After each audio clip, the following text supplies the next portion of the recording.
आता बघूया दिवसभरातील मोठ्या टॉप 9 मध्ये।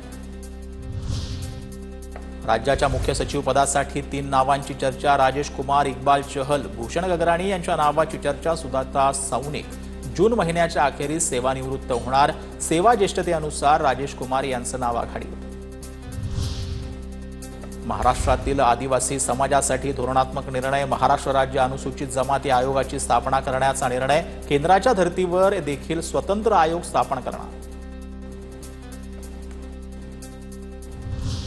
एसटी कर्मचाऱ्यांच्या महागाई भत्त्यात 60% वाढ। जून 2025 पासून महागाई भत्ता लागू होणार। 46% वरून आता 53% महागाई भत्ता मिळणार।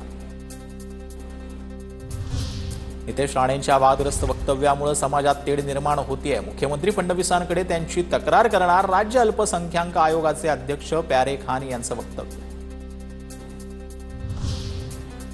97 कोटींच्या हॉटेलमध्ये केलेल्या घोटाळ्याप्रकरणी ईडीची मोठी कारवाई। ईडीकडून मध्य प्रदेशातील भाजपा आमदाराच्या नातेवाईकाला अटक। आधी मुंबई आणि नंतर ईडीची कारवाई।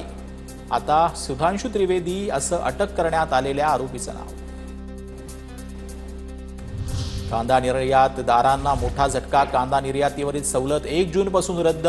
मान्सूनपूर्व मुसळधार पावसामुळे कांदा खराब होत असतानाच केंद्र सरकारच्या निर्णयामुळे कांदा उत्पादकांना आर्थिक फटका। निर्णयाचा फेरविचार करण्याची मागणी।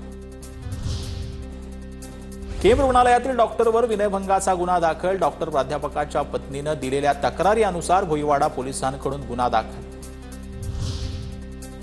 पंढरपुरातील विठ्ठल मंदिरातील पुरातन पश्चिम दरवाजा 6 महिन्यांनंतर भाविकांसाठी खुला। मंदिर परिसरातील जतन आणि संवर्धनासाठी दरवाजा बंद होता।